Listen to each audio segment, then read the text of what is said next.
வணக்கம். இதுதான் நம்மளோட green connect biogas plan. Green connect biogas அப்படின்னா என்ன? நம்ம வீட்டிலேருந்து உற்பத்தி ஆகிற காய்கறி சாப்பாடு வேஸ்ட்டை வச்சு நம்மளுக்கு தேவையான கேஸை நம்மளே உற்பத்தி செஞ்சுக்கிறோம்.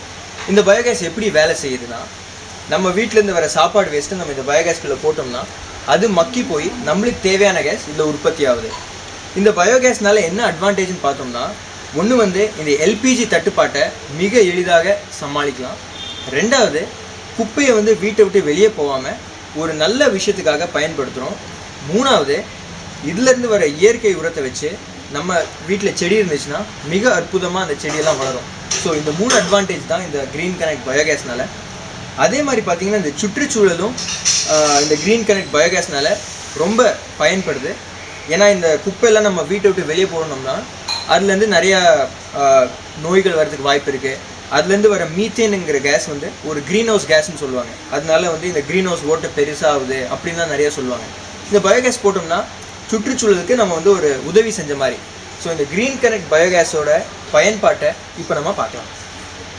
நம்மளோட க்ரீன் கனெக்ட் பயோகேஸ் பிளான், இந்த பைப்புக்கு பேர் இன்லெட் ஃபீட் பைப். நம்ம வீட்டிலேருந்து வர எல்லா வேஸ்ட்டுமே நம்ம இந்த பைப்பில் தான் போடணும். ஸோ இந்த பைப்பில் நம்ம வேஸ்ட் போடுறப்போ என்ன ஆகுனா, அந்த வேஸ்ட் உள்ளே போய் இதுக்கு பேர் தான் டைஜஸ்டர். ஸோ இந்த டைஜஸ்டருக்குள்ளே என்ன நடக்கும்னா, பாக்டீரியாஸ் இருக்கும். அந்த பாக்டீரியாஸ் இந்த ஃபுட்டை சாப்பிட்டு கேஸ் ப்ரொடியூஸ் பண்ணும். அந்த கேஸ் தான் மேலே போய் ஸ்டோர் ஆகும்.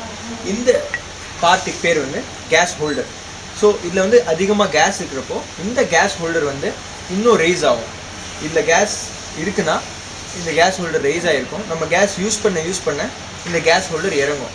சிம்பிளாக சொல்லணும்னா, இந்த இன்லெட் ஃபீட் பைப்பில் வேஸ்ட் போட்டோம்னா அந்த வேஸ்ட் கேஸாக மாறி இதில் ஸ்டோர் ஆகுதுங்க.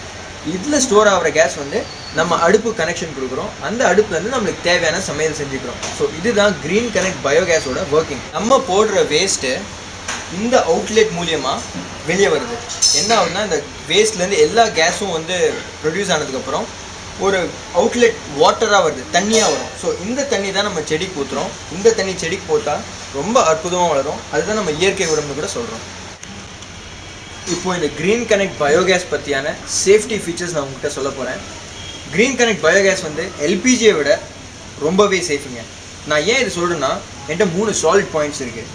ஒன்று இந்த க்ரீன் கனெக்ட் பயோகேஸ் காற்றை விட வெயிட் கம்மி.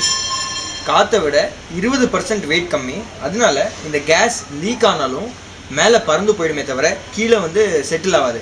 ஆனால் எல்பிஜி காற்றை விட 50% வெயிட் அதிகம். அதனால நம்ம எல்பிஜி ஓப்பன் பண்ணி விட்டோம்னா கீழே பரவலாக தான் போவோம். ஸோ ஒரு எக்ஸ்ப்ளோஷன் நடக்கிறதுக்கு நிறையாவே வாய்ப்பு இருக்குது. ரெண்டாவது விஷயம் என்னன்னு பார்த்தீங்கன்னா, பயோகேஸ் கம்ப்ரெஸ்ஸாக இல்லை. இப்போ ஒரே சிலிண்டரில் 14 கிலோ எல்பிஜி நம்ம ஸ்டோர் பண்ணி வைக்கிறோம்.